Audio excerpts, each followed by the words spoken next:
welcome to Redneck Cooking. I'm your host, Florida Redneck, with my co-host, Warrior Chef, everyone. How y'all doing? So, what do we got working today, Chef? mac and cheese. We're making it from scratch, so The best way? Yeah. The only way? Yep, we're gonna make a roux. We're gonna make everything, and I'm going to show you the ingredients. So what we're working with is flour, garlic, dried mustard, paprika, smoked paprika,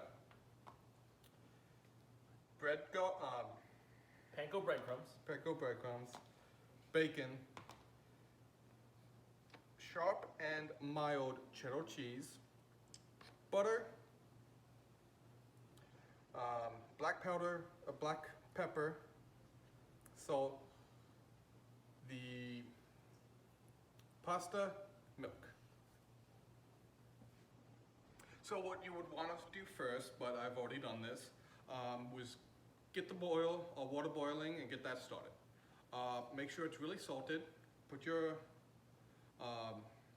pasta in when it's starting to boil, and when it's cooked, take it off. You want it a little bit not done, so almost done. Yep, And they call that al dente. It takes about 6 to 7 minutes, and for those of you at home, you can actually do this a couple days in advance. So, we all know that we have work, and, especially nowadays with all what's going on, you may or may not have work, you may have time to actually do this all at once, but you can make this a day or two in advance. Just make sure you shock your pasta so it's nice and cold. It kills off the cooking process. Oil it up really good, and you can store it in a tub in the fridge. Yeah, I would say for a good few days, but since I've already done that and it's already cooked, we'll show you how to make a roux. Alrighty, so it is already bubbling. Yep, when you're doing your roux, it's always equal parts butter and flour. And you don't add the roux until it starts to get that nice bubbly consistency. So we're gonna A add. little at a time. Nope. That's fine, I can work with this. So ideally, you want to add your flour a little bit at a time and slowly incorporate so you don't get lumps.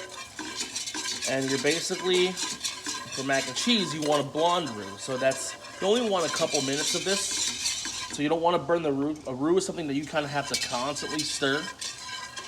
And then when it starts to kind of thicken a little bit, and for this one, you just want to cook off the raw edge. You want to cook off the raw edge so it doesn't taste like you're munching on raw flour. And once you cook this off for a couple minutes, then you can add your milk. And you want to slowly incorporate the milk and not add it all at once. Side note, if any of you have ever went to culinary school, sometimes you'll hear, you want warm or hot milk with your roux, and then sometimes you'll hear cold milk. But if you figure out how that works, let me know. I've never played with both at the same time, but being the old school chef that I am, I would normally prefer hot milk on hot roux, but Chef John from Food Wishes does claim that cold milk on hot roux does work. So let's see how this goes.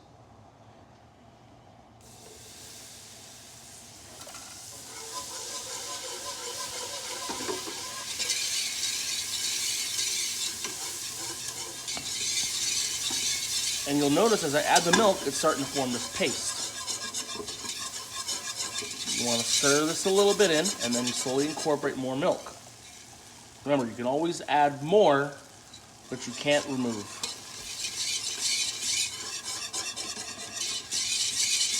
In the culinary world, a white roux with milk is a bechamel. That's one of the 5 basic mother sauces. And that's basically the foundation of macaroni and cheese sauce, or you can even do this with Alfredo.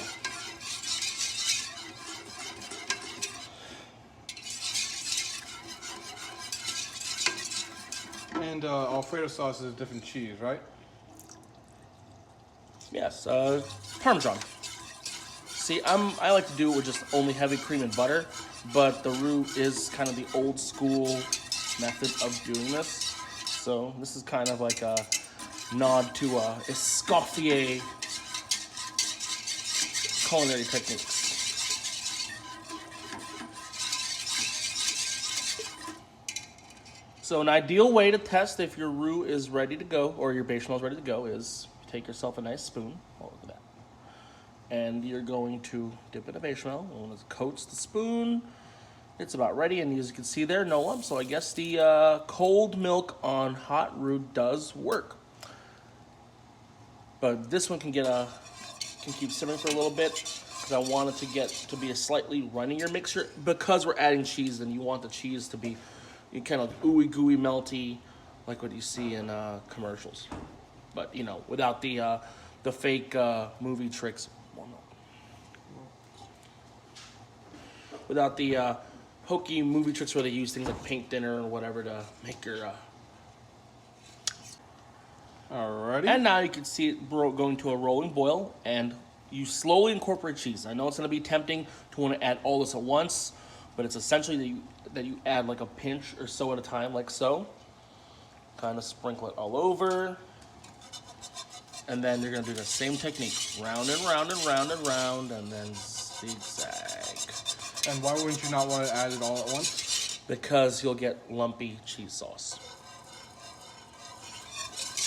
That's simply it. Lumpy cheese sauce, and nobody wants lumpy cheese sauce. You know, every time you go to a restaurant or mom makes mac and cheese at home that's not from a box, you know, who doesn't love that? You know, velvety cheese sauce with the ribbons. And you'll see those ribbons when I'm done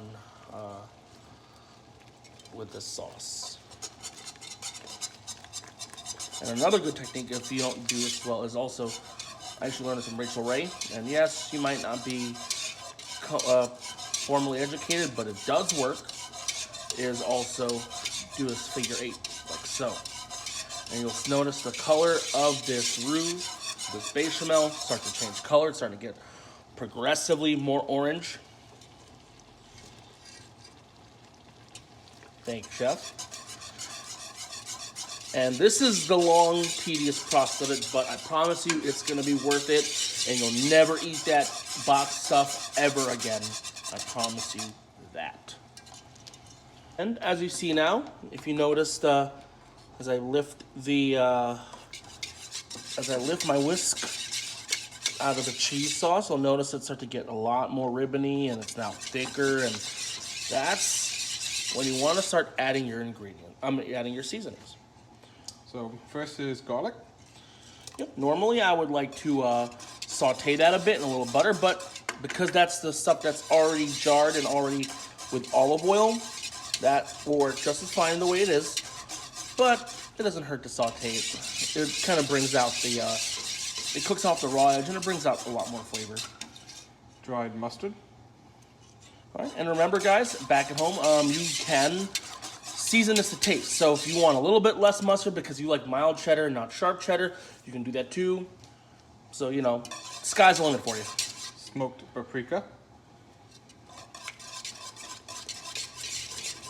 Personally, when I cook this at home, I usually add less of this. I just only want enough to bring out the smokiness and to kind of give it a nice, richer color. But like I said, this is your sauce. You can season this however you like it. Black pepper, just a pinch. Yep.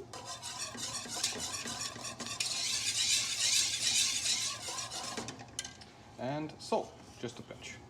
And of course, salt is the one. Salt is the one you're going to want to monitor more of, because if you want your dish less salty or more salty, you can season this to taste. And of course, never double dip. So I'm going to be using this top edge here to taste and adjust for seasoning.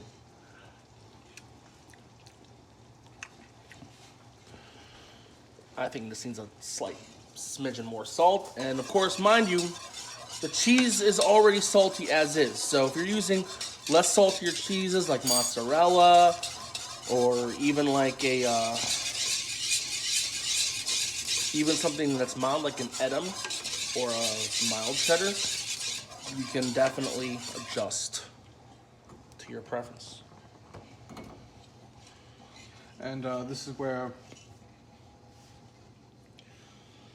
you add your solids, so bacon, or if you don't want any, just start putting the pasta in. Yep. But first we're gonna put in the bacon. And if you're like me, where you kind of have some sort of college nostalgia, you know, take some really good hot dogs, fry them up in a pan, cut them into coins, toss them in here.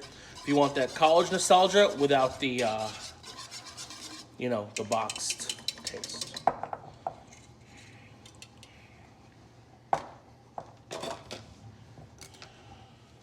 And now the fun part. You have to fold in gradually your pasta. Whoops.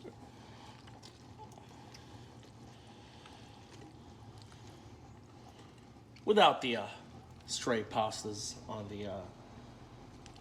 the stove, of course. You're gonna have to clean that up.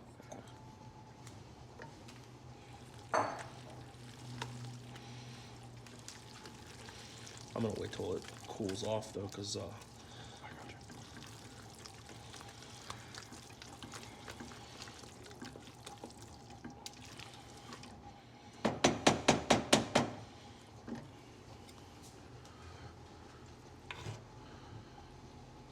and right now, if you're a fat boy like me, this is ready to eat as is, but we are doing this casserole style. So we're gonna be putting it in a baking dish and topping with some breadcrumbs.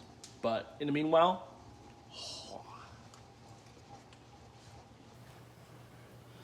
I'm just gonna need you to hold the pan. Alrighty, so we're putting it in. All right, and I can see it's nice and ooey and gooey and deliciously Oh, cheesy. man, that smells delicious. Right.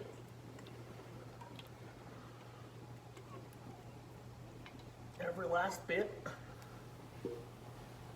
And you want to smooth this out as much as possible because you want an even cooking surface. And if you make this advanced, you can actually make this advanced, put this in the freezer, I'm sorry, in the fridge, do it overnight. Let's say if you have like a Thanksgiving dinner, Christmas, or you just want to entertain some, those in-laws that are a pain in the ass, if you know what I mean. And you can impress the hell out of them so they don't think that you're feeding their lovely child just boxed garbage or always going out to eat. But anyway, you're gonna slowly just give a nice sprinkle of breadcrumbs. Just want to do a nice crust. You don't want it to be too overwhelming because if not, it'll be very cakey. You just want enough to kind of give it a crusty edge, like so. Just do it, keep it light.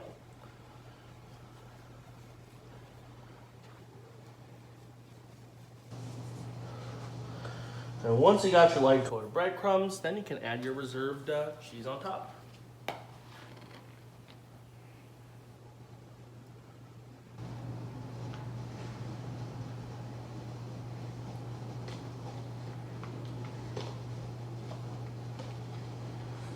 And when you're making this mac and cheese sauce, you want to add a little bit more because when you're going to put it in the oven, you don't want the mac and cheese to dry up now.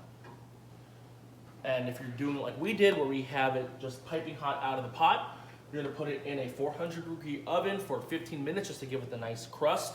Or if you're doing this overnight, put it in a 350-degree oven for an hour and a half until your temperature in the inside is about nice and gooey melty. Yep. After 15 minutes, you get you notice here that it's nice and golden brown. The cheese is perfectly melted, but it's not, burnt looking. And you got a nice. I could hear this. I could hear a slight kind of crackle on the top. That's exactly what you want. And normally, I would say wait about 30 minutes for it to set, so it forms a casserole. But you know what? We're all hungry. We all want to try this. You know you want to see us try this, so let's dig in. Ooh. The best part of mac and cheese is right out of the oven. A little bit. Grab some. Look how delicious. Oh, look how good that looks. What's up? Look how good that looks. Oh yeah, look at that. See how it Let's is. give this a try.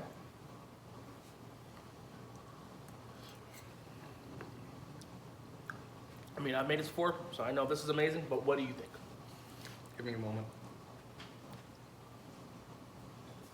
I guess that's your answer there, guys. Fine. Well, since he's walking away, I guess stick around for the next episode.